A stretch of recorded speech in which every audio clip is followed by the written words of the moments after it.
बेटा आज हम संविधान सभा का टॉपिक लेंगे, जिसमें तुम लोगों को पता ही है कि संविधान सभा जो है संविधान को लेकर संविधान बनाने को एक सभा गठित की गई थी, उसको संविधान सभा कहते हैं, जो कैबिनेट मिशन की सिफारिश पे तैयार की गई थी जुलाई 1940 में। इस संविधान सभा के लिए कई बार बैठकें की गई, तो पहली, दूसरी, तीसरी बैठक इसमें महत्वपूर्ण बैठक गिनी जाती है, जिसमें 9 दिसंबर, 10 दिसंबर और 13 दिसंबर 1946 को ये पहली, दूसरी, तीसरी बैठक संपन्न हुई। विधानसभा में राष्ट्रगान और राष्ट्रगीत को 24 जनवरी 1950 को अपनाया था। 24 जनवरी 1950 को ये जब अपनाया गया तो इसी समय संविधान सभा की अंतिम बैठक हुई थी। ऐसा है कि इसमें कई बैठकें चलती रही, तो पहली, दूसरी, तीसरी और अंतिम बैठक, बीच में भी कई बैठकें चलती रही हैं, तो इतना हमें नॉलेज होना चाहिए, ठीक है ना।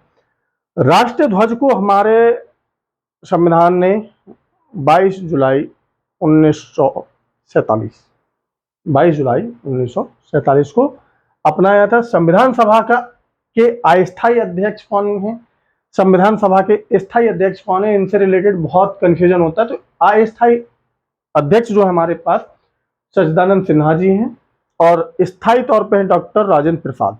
जो डॉक्टर राजेंद्र प्रसाद है वो 11 दिसंबर 1946 को स्थायी अध्यक्ष बनाए गए थे। तो इसका मतलब ये हुआ कि 13 दिसंबर की जो बैठक हुई थी तीसरी, तो उसके अध्यक्ष कौन रहे होंगे, हमारे डॉक्टर राजेंद्र प्रसाद।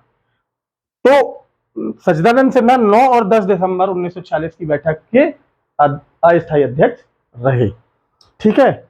ये पॉइंट बहुत समझने वाला है कि शुरू के दो जो बैठकें रही हैं, 9 दिसंबर और 10 दिसंबर, पहली और दूसरी, इसमें सिर्फ सच्चिदानंद सिन्हा अध्यक्ष रहे, और जो तीसरी बैठक हुई थी 13 दिसंबर की, तो उसमें हमारे डॉक्टर राजेंद्र प्रसाद अध्यक्ष रहे।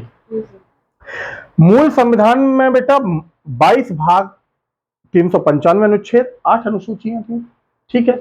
जबकि वर्तमान की स्थिति देखी जाए तो अनुच्छेद हमारे बढ़ के 444 से भी ज्यादा हो चुके हैं, और अनुसूचियां 12 भाग अभी भी हमारे पास 22 ही हैं, जबकि मूल संविधान में 14 राज्यों का ब्यौरा दिया गया, विवरण दिया गया, उल्लेख किया गया, ठीक है ना।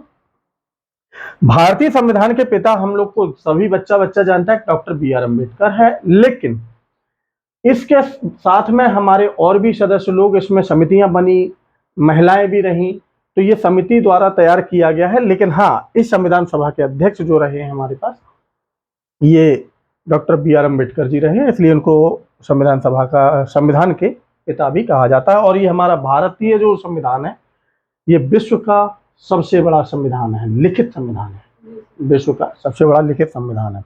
अगर यही बात आ जाती है कि सबसे पहला लिखित संविधान कहाँ का है, तो बेटा वो है अमेरिका का, ठीक है। अब आई है बात यहाँ पे, भारत के प्रथम आम चुनाव कब हुआ था। भारत में जो हुआ था 1952 में हुआ था।